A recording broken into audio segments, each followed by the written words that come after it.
Chapter 4: The New World of Politics. At the end of 1947, Jane Wyman told her husband that she wanted a divorce.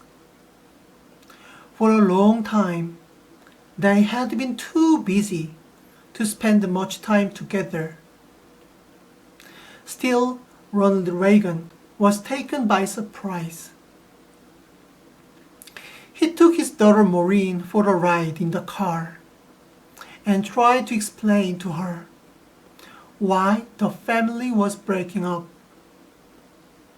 She didn't understand, and maybe he didn't quite understand either. He thought other people got divorced. He never imagined it would happen to him. This was the beginning of a bad time. At a charity baseball game, he got tagged out and took an awkward fall. Somehow, his right thigh bone broke into 6 pieces. He spent months in the hospital, and when he got out, he walked with a cane for a long time. The injury didn't help his career. In 1951, he made a movie called Bad Time for Bonzo. Reagan played a college professor who adopts a chimpanzee. As an experiment, he tries to teach it right from wrong. Reagan got good reviews as the frustrated dad of a misbehaving chimp, but the movie didn't lead to more comedy roles. More and more Americans were now watching television.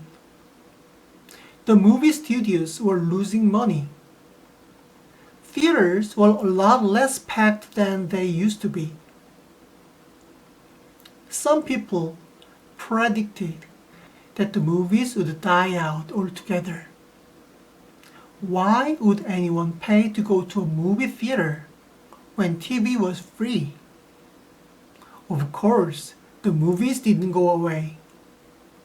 But there were a lot of changes in Hollywood. For one thing, producers were looking for new faces that could lure younger people into theaters. Many of the older stars found themselves out of work. Although his career wasn't thriving, Reagan suddenly found a chance to be happy again. A director friend introduced him to a young actress named Nancy Davis. On their first date, they stayed out until 3 in the morning. Reagan later said, "Sometimes I think my life really began when I met Nancy." After they were married in 1952, they had a daughter Patty. A son Ron came along 6 years later. Reagan's lonely days were over.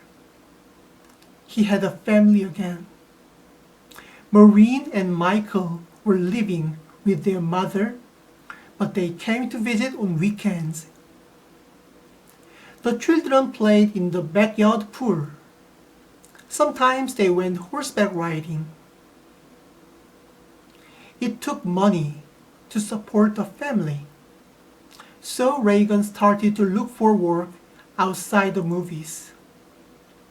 He became an MC at the Last Frontier Hotel in Las Vegas, telling jokes and introducing the main act.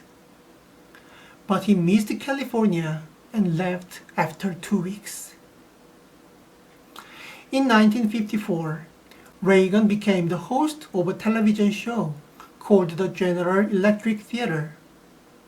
The show featured a different play every week. Often, movie stars were in leading roles. Besides appearing on television, Reagan was GE's spokesman.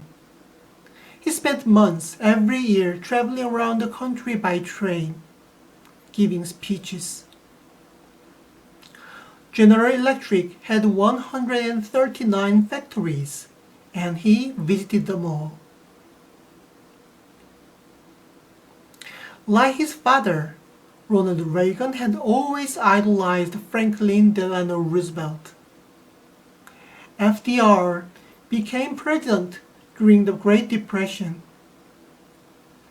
He believed in using the power of government to solve people's problems to make their lives better. Reagan had thought that was great at the time. But he'd recently started to think that the government had gotten too big. The government in Washington, D.C. kept starting new programs. But Reagan complained few of them were ended even after they had served their purpose. Reagan came to believe that in the long run, government created as many problems as it solved. Reagan was surprised to find that many of the GE workers agreed with him. They complained about high taxes and too many government regulations. Little by little, he started to talk about these things in his speeches.